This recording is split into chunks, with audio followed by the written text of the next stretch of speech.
அனைத்து நல்லுள்ளங்களுக்கும் வணக்கம். நான் ஆர்கே பேசுகிறேன். விக்மாசமோட நெக்ஸ்ட் சேனல் வழக்கமாக உலக செய்திகள். இன்றைய சிறப்பு செய்திகள். கியூ மீது மிகப்பெரிய ஒரு தாக்குதலை நிகழ்த்தியிருக்காங்க. சந்தர்ப்பத்தை பயன்படுத்துகிறதா ரஷ்யா. ஜெலன்ஸ்கி கிட்ட ஏற்கனவே சொல்லிட்டாங்க, வான்தடுப்பு சாதனங்கள் பெரிய அளவுக்கு குறைந்திருக்குன்னு சொன்னதுக்கப்புறம் அவங்களுடைய வேர் ஹவுசஸ் நெருங்க முடியாத மிக முக்கிய இடங்களில் நெருங்கி தாக்குதலை நிகழ்த்தியிருக்காங்க. மிகப்பெரிய பாதிப்புகள் ஏற்பட்டிருப்பதாக சொல்கிறாங்க. பதில் தரப்பில் உக்ரைன் என்ன சொல்லியிருக்காங்க, அது இல்லாமல் பேச்சுவார்த்தை என்ன நிலைமையில் இருக்குது. தொடர்ந்து ஸ்டேட் ஆஃப் ஹார்முஸில் இன்றைக்கி காலையில் கூட ஒரு கப்பல் மீது தாக்கல் நிகழ்த்தியிருக்காங்க ஈரான். இதையெல்லாம் தாண்டி அமைதி பேச்சுவார்த்தை வந்துவிடும் என்ற நம்பிக்கையில் ட்ரம்ப் அவர்கள் அமர்ந்து செய்தியாளரை சந்தித்து கொண்டிருக்கிறார் தினந்தோறும். அதனால் நம்ம எல்லா நிகழ்வையும் பார்த்துடலாம். உங்களுக்கு சந்தேகமாக இருக்கும், என்ன ரவிக்குமார் சோமு சேனலில் போடலையா அப்படின்ற சந்தேகமாக இருக்கும். ஒரு 2 நாள் கொஞ்சம் ஃப்ரீ விடலாம், கொஞ்சம் கேப் விடலான் இருக்கேன். ஏதாவது பரபரப்பான செய்தி வரும்போது மறுபடியும் நம்ம காலை சந்திக்கலாம் நம்ம, சரியா? இல்லை ஒரு 2 நாள் கேப் விட்டு பார்க்கலாம் நம்ம. ஸோ பதிவுக்குள்ளே போகிறதுக்கு முன்பு நீங்கள் நம்ம சேனலை சப்ஸ்கிரைப் பண்ணலாம். சப்ஸ்கிரைப் பண்ணிட்டு வாங்க. மறக்காம பெல் பட்டனை கிளிக் பண்ணி ஆல் ஆப்ஷன்ஸ் கொடுங்க. வீடியோ கொடுக்கலாம்.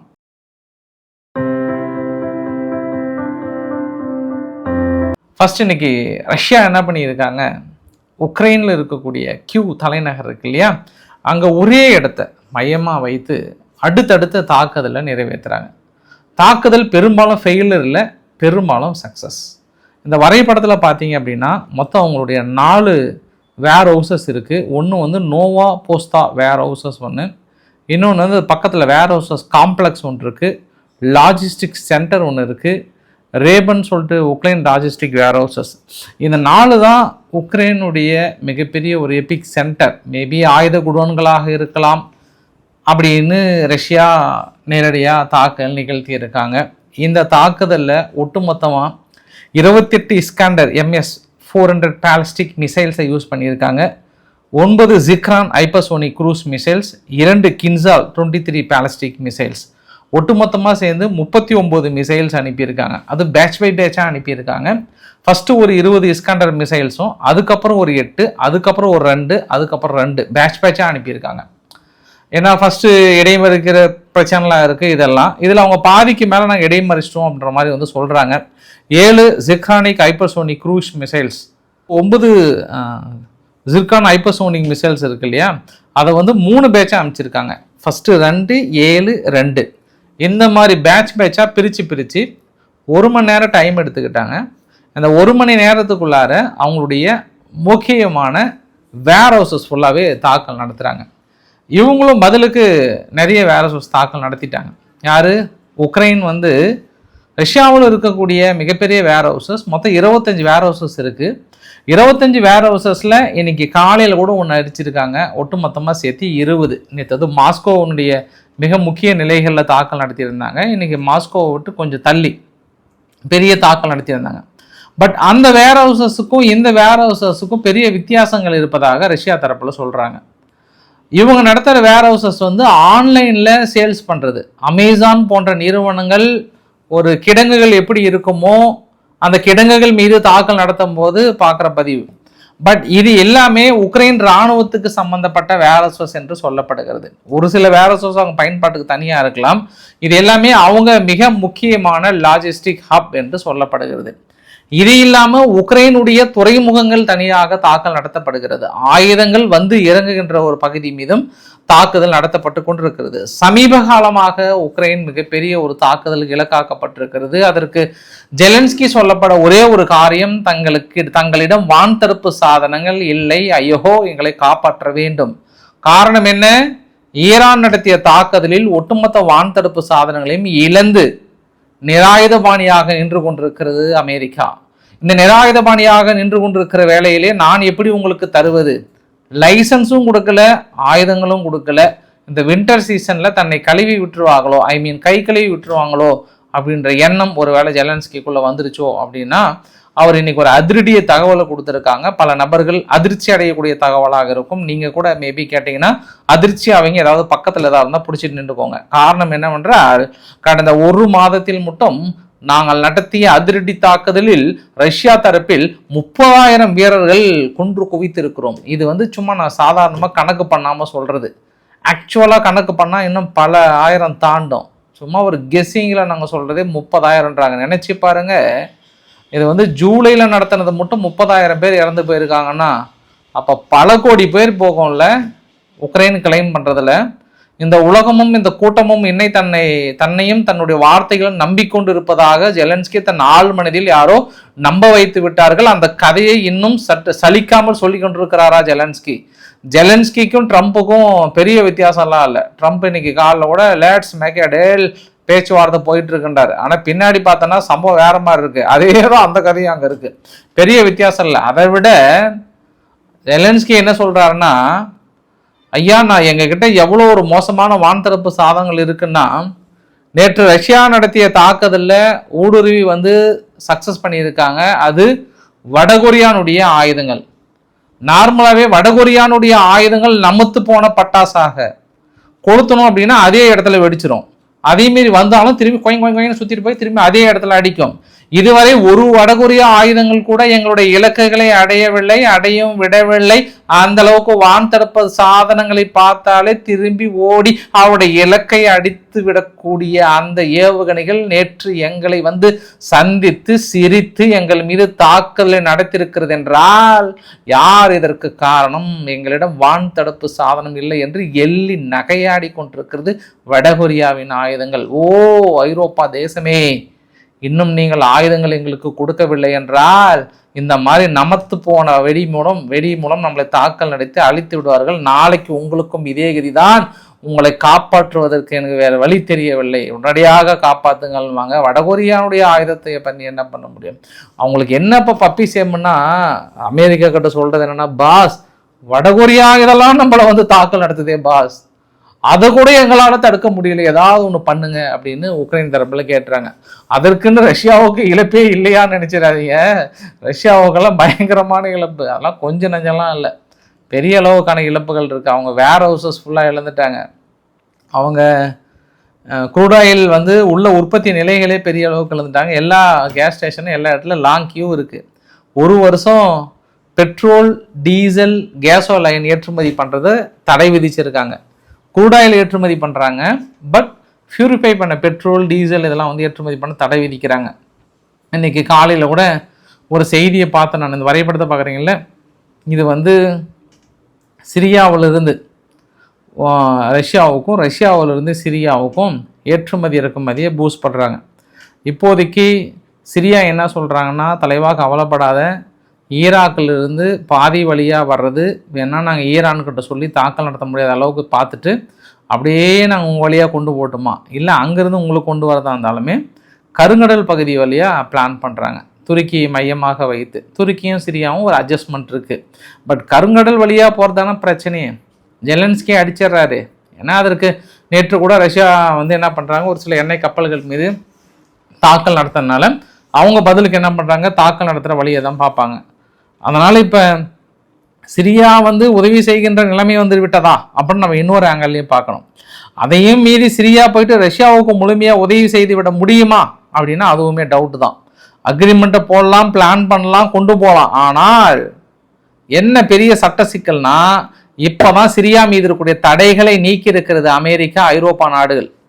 சிரியா ஒரு அற்புத தேசம், அவர்களிடம் எந்த தீவிரவாத எண்ணமும் இல்லை, தீவிரவாத தாக்குதலும் இல்லை, மிக அற்புதமாக வளர்ந்து கொண்டிருக்கிற அந்த தேசத்தின் மீது ஏன் இனியும் நாங்கள் பொருளாதார தடைகளை போட வேண்டும்? நீக்குங்கள் தடையை, தாக்குங்கள் மாதிரி தடைகள் எல்லாம் நீக்கிட்டு பெரிய ஒரு பாசிட்டிவ் அப்ரோச் போயிட்டு இருக்கு. இந்த சூழ்நிலையில போயிட்டு நீங்க உக்ரைனு ரஷ்யாவுக்கு ஏற்றுமதி இறக்குமதி பண்ணா அங்க ஜெலன்ஸ்கி வேற முயன்னு இருக்கிறாரு. போடுங்கள் தடையை, விதிகள் தடைன்னு சொல்லிட்டு அவர் வசனமும் விட்டுட்டு இருக்கிறாரு. பொருளாதார தடை ஸ்ட்ராங் இல்லைன்ற மாதிரி சொல்றாங்க. ஆனா இது ஒரு நல்ல ஒரு சான்ஸ். இப்ப ரஷ்யாவுக்கு வான் தடுப்பு சாதனங்கள் குறைஞ்சதுனாவே ஏதாவது ஒரு பக்கம் அப் அண்ட் டவுன் இருந்தால் மட்டும்தான் அந்த பேச்சுவார்த்தைக்கு எங்கேயுமே வந்து வருவாங்க. அப் அண்ட் டவுனே இல்லாமல் இரண்டு தரப்புலையுமே ஈக்குவலாக இருந்ததுன்னா பேச்சுவார்த்தைக்கு வரவே மாட்டாங்க. இப்போ உக்ரைனுக்கு இப்போதைக்கு டவுன் சுச்சுவேஷனாக இருக்கலாம், பட் அது சரியான முறையில் சந்தர்ப்பங்களை பயன்படுத்தினா அது கரெக்டாக இருக்கும். ஏன்னா ஜெலன்ஸ்கி இன்னைக்கு காலைல சொல்கிறார், இன்னைக்கு எந்த ஃபார்மெட்லையும் நாங்கள் பேச்சுவார்த்தை நடத்த தயாராக இருக்கிறோம், ஆனால் எங்கள் நிலங்களை விட்டு கொடுக்க தயாராக இல்லை என்றார். முன்ன இருந்த ஸ்டேட்மெண்ட் இப்போ லைட்டாக மாறுது. வான் தடுப்பு சாதனங்கள் இல்லைனாவே காலிங்க முடிஞ்சதுங்க. இத்தனை நாள் அமெரிக்கா பேக் போனாக கொடுத்துட்டு இருந்தாங்க, கொஞ்சம் கொஞ்சமாக நிறுத்தினாங்க. இன்னைக்கு சுத்தமாக இல்லை, வான் தடுப்பு சாதனங்களோட ப்ரொடக்ஷன் யூனிட் பெரிய அளவுக்கு ஐரோப்பாவில் இல்லை. இனி அதை ஸ்டார்ட் பண்ணோம் அப்படின்னால குறைஞ்சது 1 வருஷத்துக்கு மேலே ஆகும். இப்போ ஏதோ ஈரானுடைய யுத்தம் கொஞ்சம் நின்ற மாதிரி தெரியுது. மறுபடியும் ஈரான் வெறிகொண்டு வேங்க ஏதாவது அடிச்சிட்டாங்கன்னா இன்னும் அவங்களுக்கு தேவைப்படும். அதை எல்லாமே பொறுத்திருந்து பார்க்க வேண்டிய ஒரு சூழ்நிலையாக இருக்கிறது. அது முழுக்க முழுக்க உக்ரைனில் நடந்த நிகழ்வு. அடுத்து இங்கே சம்பவம் என்ன ஆச்சு அப்படின்னா, ஹவுதிகள் என்ன பண்ணுறாங்க, நம்ம இந்தியாவுடைய பிளாக்டு ஷிப் ஒன்று தாக்கல் நடத்தினாங்க. ஹவுதி தான் பக்கத்தில். இந்தியா தனது கடும் கண்டனம், கண்ணக்குத்துற கண்டனம் தெரிவிச்சிட்டாங்க. தாக்குதல் இப்போதைக்கு சனா மீது இந்தியா நடத்த முடியாது, அதனால் கண்டனங்களை தெரிவித்திருக்காங்க. அதே போல் நிஜ்ரான் அப்படின்ற ஒரு பகுதி இங்கேருந்து ஒரு ஜஸ்ட் ஒரு 18 கிலோமீட்டர் பக்கம்தான். அங்கே இருக்கக்கூடிய ஒரு விமான நிலையத்தின் மீது தாக்கல் நடத்தியிருக்காங்க. பட் சவுதி அரேபியா நாங்கள் இடைமறிச்சிட்டோம் அப்படின்னு சொல்லியிருக்காங்க. மறுபடியும் இன்றைக்கி காலையில் ஸ்ட்ரெய்ட் ஆஃப் ஹார்முஸ் பகுதியில் ஒரு பெரிய ஒரு கப்பல் மீது தாக்கல் நடத்தியிருக்காங்க. அது இப்போ கூட பற்றி எரிஞ்சிட்டு தான் இருக்குது. அது என்ன சொல்கிறாங்கன்னா எகிப்தோட கப்பல் அப்படின்றாங்க. எகிப்தோட கப்பல் ஈராக்கினுடைய குருடாயில ஏற்றிக்கிட்டு சீனாவுக்கு கொண்டு போகிறதுக்காக பிளான். ரொம்ப முக்கியம். எகிப்தோட கப்பல் ஈராக்கோட குருடாயில ஏற்றிக்கிட்டு சீனாவுக்கு போகிறதா பிளான். ஆனால் இவங்க தொடர்ந்து வார்னிங் கொடுத்தே இருந்திருக்காங்க. ஈரான் ஓமன் பக்கத்துக்குள்ளே போகாதீங்க, நாங்கள் பேச்சுவார்த்தை நடத்தலை. இந்த வரைபடத்தை பார்க்குறீங்க இல்லையா, இந்த வரைபடத்தில் நீல கலர் ஃபுல்லாக ஓமனுடைய பகுதிக்கு சேர்ந்தது, மேலே இருக்கிற பிங்க் கலர்லாம் ஈரானுக்கு சேர்ந்தது. பெரும்பாலான கப்பல்கள்லாம் என்ன பண்ணுறாங்கன்னா ஓமன் வழியாக கடந்து போகிறதுக்கு அமெரிக்கா உதவி செஞ்சிட்ருக்காங்க. அந்த உதவியின் பேரில் தான் இந்த கப்பல் வந்திருக்கு. இதை தான் இன்றைக்கி என்ன பண்ணிட்டாங்க, இன்னைக்கு காலையில் தாக்கல் நடத்திட்டாங்க. கடந்த 24 மணி நேரத்தில் மட்டும் கிட்டத்தட்ட 2 கப்பல்கள் கிட்டத்தட்ட மூழ்கிற கண்டிஷனில் இருக்குது. ஒட்டுமொத்தமாக சேர்த்து 4 கப்பல் மீது தாக்கல் நடத்தியிருக்காங்க. இது எல்லாமே அமெரிக்கா சக்ஸஸ்ஃபுல்லாக நாங்கள் பேச்சுவார்த்தை போயிட்டுருக்குறோம், ஸ்ட்ரெய்ட் ஆஃப் ஹார்முஸ் அவங்க ஓப்பன் பண்ணிட்டாங்க, இது வரைக்கும் எங்கள் கப்பல்கள் பாதுகாப்பு கொடுக்கப்பட்டு 1000 கப்பல்களை நாங்கள் அனுப்பியிருக்கிறோம், தொடர்ந்து நாங்கள் பேச்சுவார்த்தை நடத்திட்டுருக்குறோம். ஆனால் அவங்க சொல்கிறது எதுவுமே நடக்கலை. முழுக்க முழுக்க ஈரான் என்ன நினைக்கிறாங்கன்னா ஸ்ட்ரெய்ட் ஆஃப் ஹார்முஸை தனது கட்டுப்பாட்டுக்குள் கொண்டு வர வேண்டும் என்று மிகப்பெரிய அளவுக்கு முடிவு எடுத்திருக்காங்க. பட் இதில் என்ன நம்ம இப்போ மேஜராக பார்க்கணும் அப்படின்னா, இன்றைக்கி ஈரான்லேருந்து ஒரு கார்ட்டூன் வெளியிட்டாங்க. ஈரானும் ஓமனும் தனிப்பட்ட முறையில் பேசிக்கிறாங்கன்னா சைடில் ஃப்ளக்கை மாட்டிக்கிட்டு அவர் பாட்டு இண்டிவிஜுவலாக இதை அவர் தான் பேச்சுவார்த்தை நடத்துகிற மாதிரியே பேசிட்டு இருக்கிறாங்க. அவர் மட்டும் இல்லை, ஈரான் தனது செய்தி குறிப்பில் ரொம்ப தெளிவாக மற்ற நாடுகள் எங்ககிட்ட பேசணும்னு ட்ரை பண்ணுறாங்க, பட் எங்களுக்கு இன்ட்ரெஸ்ட் இல்லை, நாங்கள் நேரடியாக ஓமன் கிட்ட மட்டும்தான் பேச்சுவார்த்தை நடத்துகிறோம். அந்த ஸ்ட்ரெய்ட் ஆஃப் ஹார்முஸ் பகுதியை 2 நாடுகளை எப்படி ஷேர் பண்ணலாம், பாதுகாப்பாக எப்படி கப்பல்களை கொண்டு போகலாம், டோல் எப்படி வசூல் பண்ணுறது, உங்களுக்கும் எங்களுக்கும் எப்படி ஷேர் பண்ணிக்கலாம், அதுதான் அந்த பேச்சுவார்த்தை போயிட்டுருக்கு. மற்ற இந்த கூட இருக்கக்கூடிய அள்ளி வண்டு சில்லி வண்டு அப்படின்னு சொல்லுவாங்கல்ல, இவங்கெல்லாம் என்ன ப்ரப்போஸ் பண்ணுறாங்கன்னா அமெரிக்காவில் ஈரான் ஓமன் நீங்கள் ஒரு 60 நாளைக்கு மட்டும் வசூல் பண்ணாதீங்க, நாங்கள் என்ன பண்ணுறோம் மேலிடத்துல போயிட்டு ஐயா அவங்க ஒத்துக்கிட்டாங்க, 60 நாளைக்கு ஃப்ரீயாக அனுப்புறதை ஒத்துக்கிட்டாங்க, அதுக்கப்புறம் நாங்கள் பேசிக்கலான்னு ஒரு வழி கண்டுபிடிச்சிக்கிறோம் அப்படின்னு கேட்குறாங்க.